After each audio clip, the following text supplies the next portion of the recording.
A few moments later. At muli po mga kapraktikal, tayo po ay nagbabalik para po sa ating part 2 ng pag-change oil mga kapraktikal. Ngayon po, tapos na po tayo mag-drain ng langis mga kapraktikal.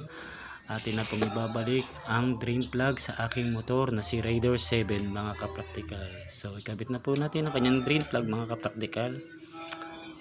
At maya maya po, hihigpitan po natin mga kapraktikal. Kukuha po tayo ng paghihigpit muli kapraktikal.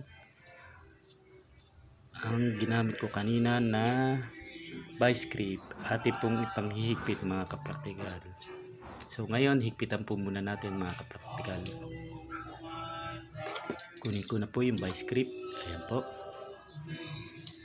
Higpitan po natin mga kapraktikal. Kailangan masiguro po natin na ito'y mahigpit para pag tayo tumatakbo ng matulin, hindi po siya malaglag mga kapraktikal. So tamang higpit lamang po. Huwag po masyadong mapuwersa, baka maputol po ang ulo ng ating tornilyo mga kapraktikal. So ito po ang aking langis na gagamitin at oil filter para po sa kabilang side ng motor mga kapraktikal. Punta na po tayo dito po sa lagayan po ng aking oil filter mga kapraktikal. Atin pong ilalagay ang oil filter mga kapraktikal. At ito po ay aking nabili sa Shopee mga kapraktikal. Ayan po. Atin pong ilalagay dito sa lagayan ng oil filter mga kapraktikal. Madali lang naman po ilagay ang oil filter. Basic na basic lang po. At ating ilalagay po ang kanyang cover. So sana po may natutunan po kayo sa aking munting DIY tips, mga ideas na hindi na po kailangan gumastos pa sa pagpunta sa motor shop para sa pagbayad ng service. Kayang-kaya naman po nating mag-change oil sa sarili natin mga kapraktikal. So ikabit na po natin ang mga tornilyo mga kapraktikal. Ayan po.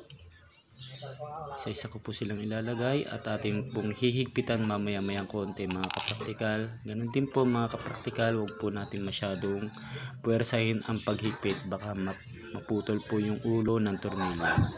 So andito na po tayo mga kapraktikal. Ating pong ilalagay ang ating langis sa ating makina. Isasalin po natin yan mga kapraktikal. Tanggalin lamang po natin ang cap ng makina mga kapraktikal. Yan po. Tayo po ay kukuha ng imbudo. Nilalagay dito sa ating makina mga kapraktikal. So isasalin po natin dyan ang ating langis nang sa gayon mga kapraktikal ay hindi matapon ang ating langis. So isalin na po natin mga kapraktikal. Let's get it on.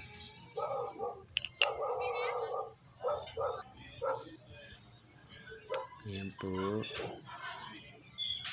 Madali lang naman po mag-change oil ng ating makina.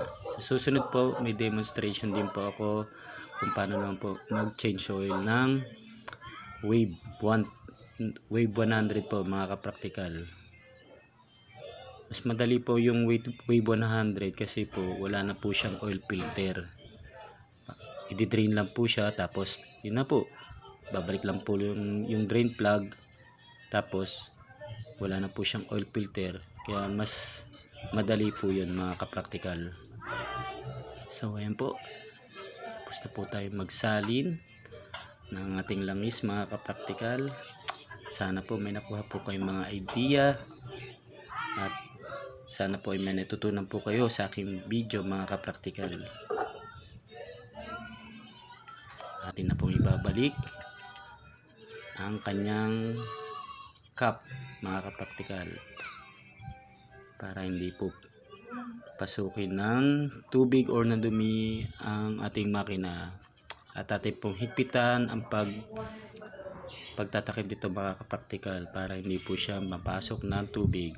Mamaya po ay hugasan ko na rin po ito mga kapraktikal. Maraming salamat po sa inyong panonood, sa inyong pag-antabay sa aking video. Bye bye, salamat po. Nice.